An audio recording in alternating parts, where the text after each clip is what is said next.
Javier, nos gustaría mucho que nos comentaras desde la oposición, y digo desde la oposición porque ha sido oposición al PRI, ha sido oposición incluso dentro del mismo PAN, ha sido ahora como una figura desde la gobernatura de Chihuahua, una voz fuerte que también contraste ideas, y desde tu óptica, ¿cómo se interpreta este nuevo cambio de régimen político? Bueno, en primer lugar quiero agradecer la invitación que me hicieron. Celebro haberme dado este tiempo y esta oportunidad para platicar con los estudiantes mexicanos en Harvard. Realmente me ha dado mucho gusto encontrar aquí a varios paisanos, paisanas. Creo que los chihuahuenses y los juarenses aquí andan bateando fuerte y lo celebro muchísimo. Quiero agradecer eso. Creo que hay de entrada una coincidencia. Hemos asistido el 1 de julio a un hecho político con características inéditas. En efecto, López Obrador es el presidente más votado en términos absolutos en la historia electoral del país. Y le ha dotado esa votación además de una gran concentración de poder, como yo creo no la tenía uno de los presidentes mexicanos en las últimas décadas en la historia de nuestro país. Un presidente que tiene además una popularidad muy alta, que tiene un creciente ánimo en la población favorable, tiene las cámaras del Congreso bajo su mando y tiene el constituyente permanente también. Tiene 19 congresos de los estados con mayoría, lo cual le da el constituyente permanente. Y es un presidente que además de popularidad añade carisma. O sea, estamos hablando de una de las figuras quizá en los últimos tiempos con mayor carisma y mayor concentración de poder. Lo importante es ahora saber qué va a hacer López Obrador con todo ese poder. Y la pregunta fundamental es si realmente vamos a asistir a la construcción de una transformación profunda, un cambio de régimen, si realmente el país va a aprovechar la oportunidad y sobre todo el nuevo líder con su equipo gobernante va a aprovechar esa circunstancia para generar un fortalecimiento de las instituciones democráticas, o sobrevendrá una regresión de carácter autoritario político que coloque incluso en riesgo las libertades políticas, económicas y sociales. Hoy la confusión es mayor. Conforme avanza la popularidad del presidente de la República y su aceptación, los signos que se generan desde el aparato gubernamental son de mucha confusión, de mucha incertidumbre. Y digo yo, hay elementos muy ominosos, como lo diría Jesús Silva Herzog, en torno de actitudes, de acciones que dicen que no necesariamente esta transformación puede terminar nutriendo la democracia, sino fundamentalmente ensanchando ese carisma personal y por lo tanto hacer una presidencia unipersonal que busque crear fundamentalmente una hegemonía política más que un nuevo régimen político o la construcción de un régimen democrático. Yo tengo muchas preocupaciones también, utilizando la palabra que ha dado Jesús Silva Herzog. Preocupaciones porque yo creo que el triunfo de López Obrador podría ser la gran oportunidad de la historia de México. Pero hasta ahora, lo que son los principales valores de un sistema democrático no están siendo representados en su narrativa o en sus acciones. Me refiero particularmente a la división de poderes, al federalismo, a la lucha contra la impunidad y la corrupción. Las preocupaciones mayores, en mi caso, tienen que ver con una dinámica de polarización, una dinámica de encono.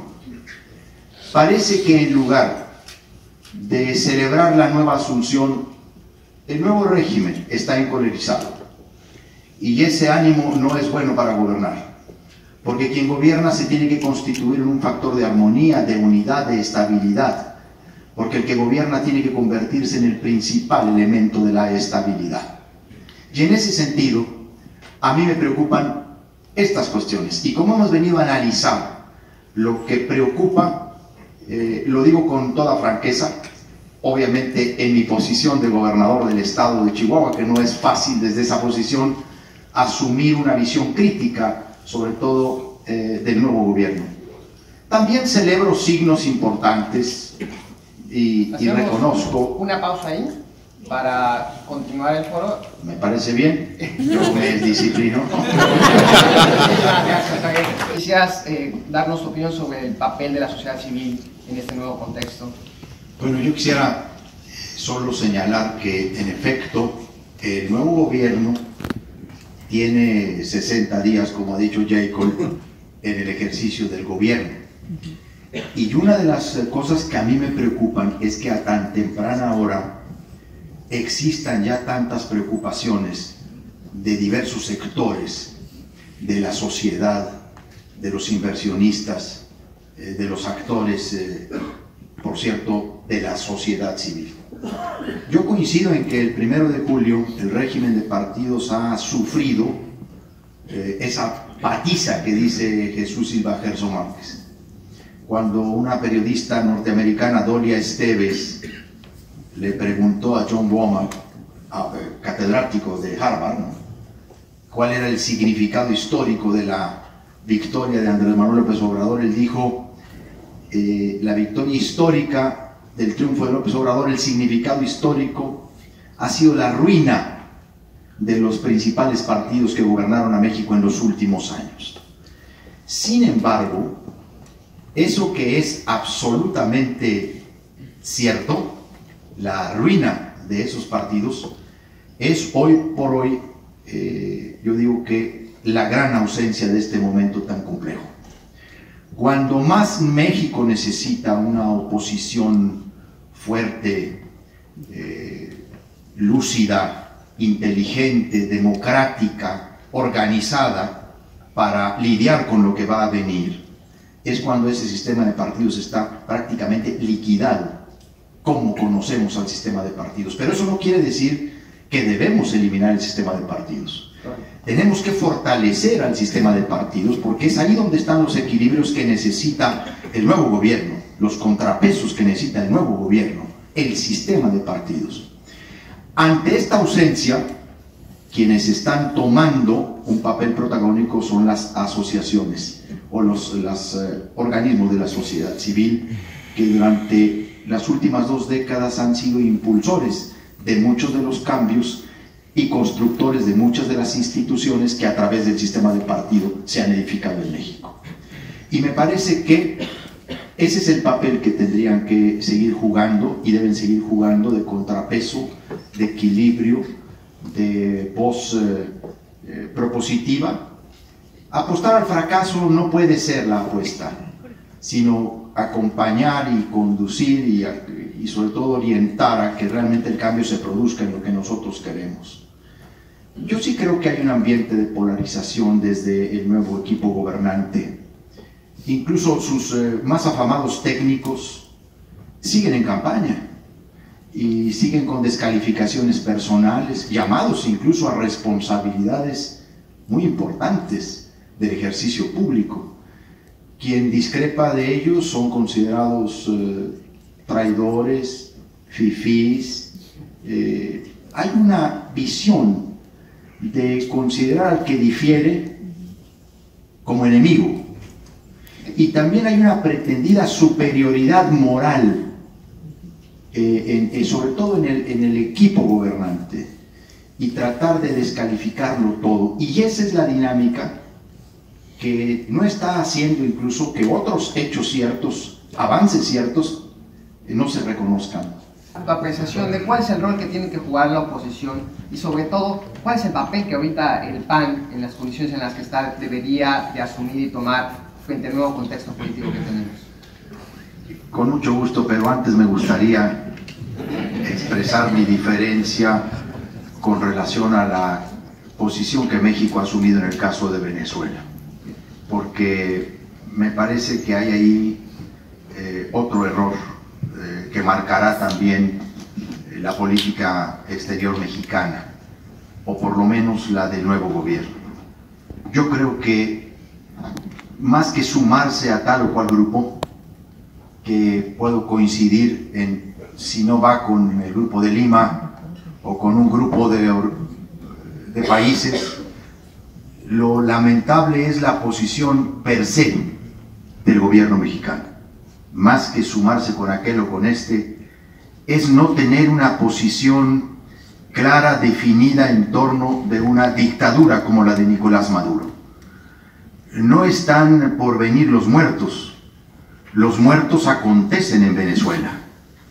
La violación sistemática de los derechos humanos, las detenciones arbitrarias de los periodistas, la elección de Maduro, su segundo periodo ilegal y legítimo, son elementos que debieran precisamente generar una posición más firme y más clara, sin tener que alinearse el presidente López Obrador con Trump o con Bolsonaro, sino tener el gobierno mexicano su propia postura. En un caso como este, formular la neutralidad, postular la indiferencia ante la injusticia es colocarse al lado de ese tirano. Esa es la realidad en el contexto en el que Venezuela está viviendo.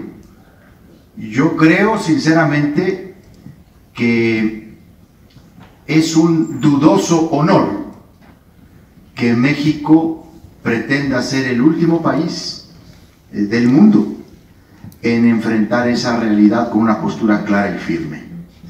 Si nosotros fuéramos a una interpretación del 89 constitucional, incluso si le sumamos lo que se ha dado en llamar la doctrina Estrada, con el principio de la autodeterminación de los pueblos, pues no hay un dato más interesante de autodeterminación que las manifestaciones del pueblo venezolano en los últimos días. Si algún pueblo está autodeterminando su destino en función de su presente político, es el pueblo de Venezuela. Entonces yo sí creo que este es un error, que esta es una posición que yo no comparto, al menos, porque me parece que México está llamado a asumir una postura frente al tema del gobierno de Nicolás Maduro. Y sobre todo, y esto es muy importante, frente a un régimen de transición constitucional como el que tiene la Constitución mexicana. Nosotros también en la Constitución política de los Estados Unidos mexicanos tenemos un régimen de supletoriedad ante faltas absolutas del presidente de la República por distintos motivos. Hay un régimen de supletoriedad y ese es el régimen constitucional que se ha aplicado en Venezuela. ¿Cuál es el papel de la oposición?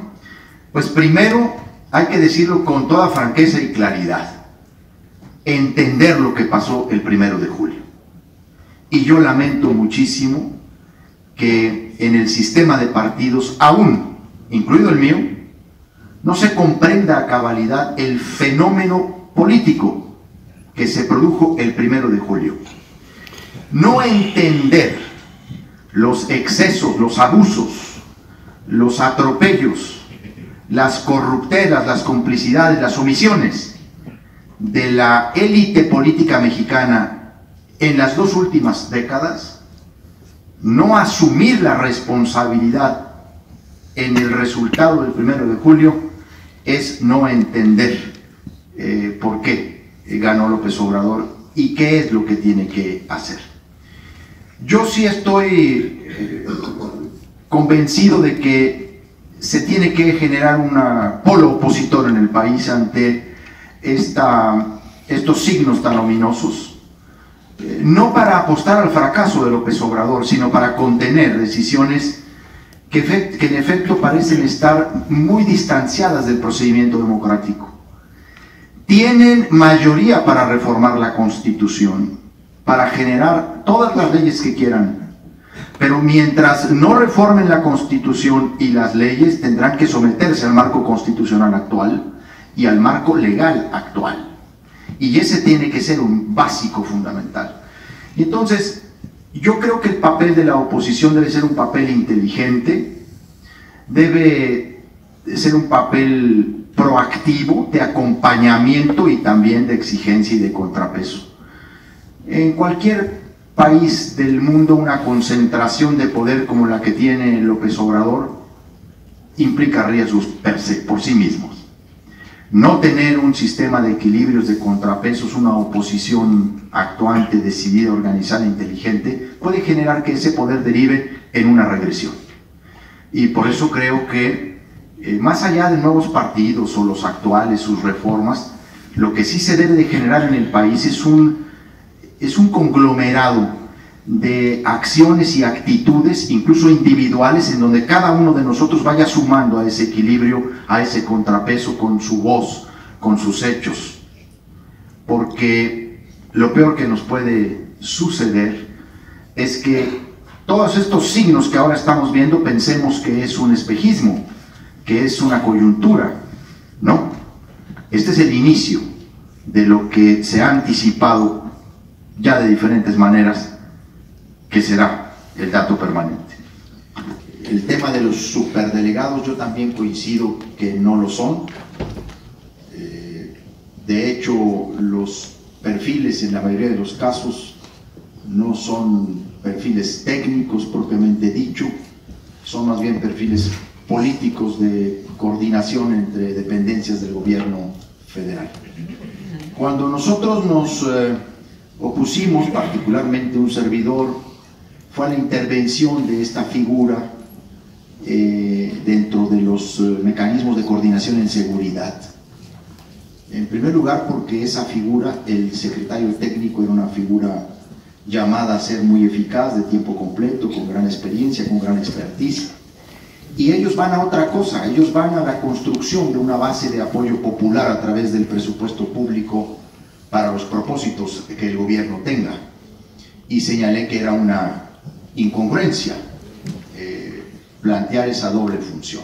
El presidente escuchó a los gobernadores y rectificó. El presidente de la República tiene todo el derecho de nombrar a sus colaboradores. Él tiene la facultad de decir quiénes son sus secretarios y sus delegados. A lo que no tiene derecho el presidente de la República es a nombrar figuras intermedias entre la federación, entre el gobierno de la República y las entidades federativas. Eso es a lo que no tiene derecho. Y nosotros en Chihuahua no admitimos figuras intermedias porque la Constitución lo prohíbe. Obviamente hay un ánimo de concentración de facultades y de poder en esa figura, pero también dependerá de los gobernadores que quieran asumir esa realidad. Los gobernadores que estén dispuestos a permitir eso, pues allá ellos. Nosotros no. En Chihuahua no admitiremos figuras intermedias. Pero también debo decir que con relación al presupuesto, hay una manipulación que se ha hecho en torno del crecimiento del presupuesto a las entidades federativas, particularmente en el caso de Chihuahua. Se ha hablado de un crecimiento de las participaciones del 11% entre participaciones y aportaciones. Efectivamente así es. Es un crecimiento de participaciones. En eso no ha tenido que ver ni mover un solo dedo el presidente de la República. Eso es por fórmula. Eso se deriva de fórmula y eso se le debe a los contribuyentes de Chihuahua que contribuyen con sus ingresos y impactan la fórmula y se redistribuye más. En lo que sí ha habido una afectación, no solamente en Chihuahua, sino en muchos estados, es de los recursos que se llaman federalizados, que son recursos convenidos, que son recursos concurrentes, o incluso recursos de ejecución federal directa, de inversión federal directa en las entidades para infraestructura. Y ahí ha habido efectivamente un gran recorte. En el caso de Chihuahua, cerca de 1,000 millones de pesos. Porque todo se ha concentrado a estos programas sociales. La mayoría de esos recursos han ido a programas sociales. En Chihuahua no nos oponemos a la construcción de una protección ciudadana ni a estos programas sociales emergentes. No creemos que todo el dinero debe ir para allá. que más está en la esfera de construir una base de apoyo popular que de un desarrollo, un crecimiento económico del país. También la pregunta sería interesante: ¿para qué se quieren crear esas legiones cuando estamos hablando de esas entregas de dinero en efectivo y no necesariamente infraestructura en las entidades? Yo también creo que debe haber dos requisitos para la entrega de esos recursos. Lo primero, me parece que deberán tener un carácter efectivamente universal y no electorero, porque se lo dije al presidente directamente, personalmente, lo puedo decir aquí: si el PAN, el PRD o el PRI hubieran levantado el censo de beneficiarios para adultos mayores, hubiera sido un escándalo nacional e internacional, se hubiera sometido a juicio político. Yo le demostré al presidente que ese censo se levantaba en Chihuahua por Morena. Y a mí eso es lo que me preocupa, cuando los programas sociales se vuelven a orientar con sesgos políticos partidistas. Pero además, lo que a mí me gustaría también conseguir en la relación con el gobierno federal es que esos programas sociales, diría yo, que esos listados de beneficiarios que se construyen, pues sean formados con seriedad, con objetividad y fuera del interés inmediato del gobierno o del partido en el gobierno, porque esa ha sido y fue una de las grandes banderas del presidente López Obrador, y no podemos regresar a eso. Ahora bien, el presidente López Obrador, creo que ya también lo dijo públicamente, por eso lo puedo referir aquí, ha dicho que él no va a dar un peso más a las entidades federativas de lo que señala la ley. Se refiere al convenio de coordinación fiscal y a las bases de la Convención Nacional Hacendaria que definieron la redistribución del ingreso fiscal en el país. Y dice que nada, ni un peso adicional de lo que está señalado por la ley. Yo le he dicho al presidente de la República que entonces voy a luchar por cambiar esa ley injusta, porque además se lo hizo cuando Fox. Si algún gobernante denunció la inequidad del pacto fiscal, fue el presidente López Obrador. Así que yo voy a seguir solo su caminito, porque en ese sentido he llamado a la necesidad de una nueva Convención Nacional Hacendaria, un nuevo pacto de coordinación fiscal. México vive, en materia de distribución de ingresos fiscales, con el pacto de coordinación fiscal del presidente López Portillo de 1981, y las bases de esa coordinación fiscal es de una Convención Nacional Hacendaria de los años 40, y se defiende ese sistema. Por supuesto, yo creo que no solamente se trata de redistribuir ingresos, sino también cargas tributarias, responsabilidades tributarias y, por supuesto, sistemas de rendición de cuentas, transparencia, obligaciones de racionalidad en el gasto público, de austeridad, transparencia presupuestal gubernamental y algo que es muy importante: cómo los gobiernos ejercen ese gasto de manera pertinente y conforme a políticas públicas. Entonces, ¿se requiere de un nuevo convenio de coordinación fiscal? Sí se requiere, sobre todo ante la creciente concentración de recursos del nuevo gobierno de la República para sus programas prioritarios. En el estado de Chihuahua, el 5% que se señala aquí no es cierto. No lo puedo afirmar de otras entidades, de la mía sí. En Chihuahua, los ingresos propios representan casi el 20%, aún teniendo suspendidas por el Pacto Federal, por el Convenio de Coordinación Fiscal, la mayoría de las contribuciones en materia de consumo. Porque algo que no se dice es que de cada peso que Chihuahua entrega a la Federación, nos regresan 42 centavos.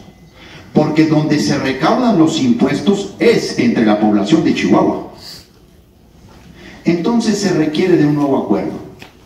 Y esto es muy importante porque yo sí creo que uno de los riesgos más fuertes de esta nueva época es el federalismo. Yo sí estoy preocupado porque creo que va a venir una acechanza mayor sobre el federalismo, que no solamente es redistribuir recursos, sino funciones y facultades. ¿Qué hace cada quien? ¿Con qué recursos? ¿Y bajo qué competencias y facultades señaladas por la ley? Yo estoy a favor de la Guardia Nacional como una figura que aglutina a corporaciones policíacas y se despliega por el país como una especie de gendarmería. En lo que estoy en contra es de que la Guardia Nacional sea militar. Estoy en contra de que sea militar porque me opuse a la militarización del país con Felipe Calderón. Me opuse a la militarización del país con Enrique Peña Nieto. Chihuahua fue la única entidad de todo México, el único gobierno estatal que presentó ante la Suprema Corte de Justicia de la Nación una controversia constitucional contra la Ley de Seguridad Interior que la Corte anuló. Y con más razón y con más preocupación nos oponemos a la Guardia Nacional militarizada que está planteada en la propuesta del presidente de la República. Mi preocupación ya no solo es sobre la militarización de la seguridad pública, porque lo que está en el fondo es la militarización misma del país. Cuando se lleva a la Constitución un modelo como ese, se está modificando la tradición constitucional que hacía prevalecer el mando civil sobre el mando militar. Las transferencias de recursos a las Fuerzas Armadas es hoy por hoy uno de los asuntos más preocupantes en la República Mexicana, porque no solamente es dinero para la construcción de infraestructura militar o de la nueva ampliación en la base militar de Santa Lucía. Hay transferencia de recursos para la construcción de carreteras, de puentes, de unidades habitacionales. A mí no me gusta que se rompa esa tradición constitucional mexicana, en donde las Fuerzas Armadas han tenido un papel complementario, supletorio, coadyuvante, pero siempre dentro del orden civil. Hace muchos años, nuestro país decidió que fuera el orden civil el que prevaleciera. Y jamás me imaginé, nunca me imaginé, que en un momento como este pudiera venir una propuesta como la que está a punto de aprobarse en el Senado de la República. Javier, Y por último comentario. Disculpa por el tema. nada más digo que me regalaran 5 minutos más de... A ver. No, permítanme.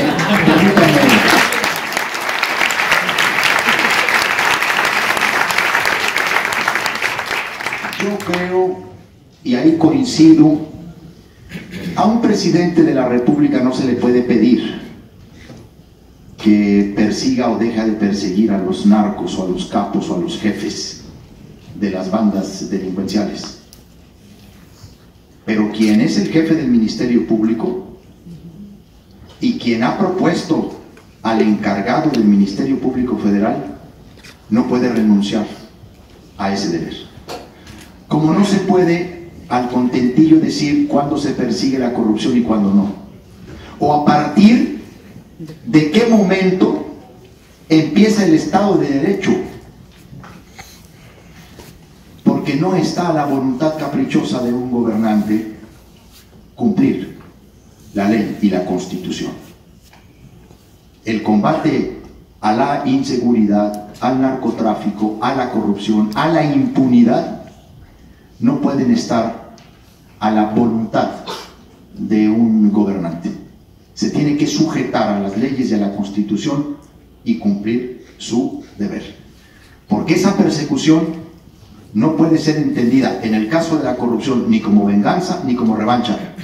La exigencia de justicia penal no solo es llevar a la cárcel a los que robaron, es recuperar el dinero robado fruto del latrocinio del saqueo.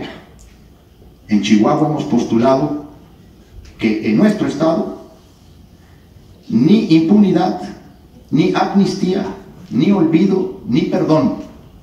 Nosotros tenemos una definición y un compromiso muy claro. El combate a la corrupción política es el combate a muchos de los males que nos han ocasionado el desastre en el país y jamás vamos a renunciar a ello.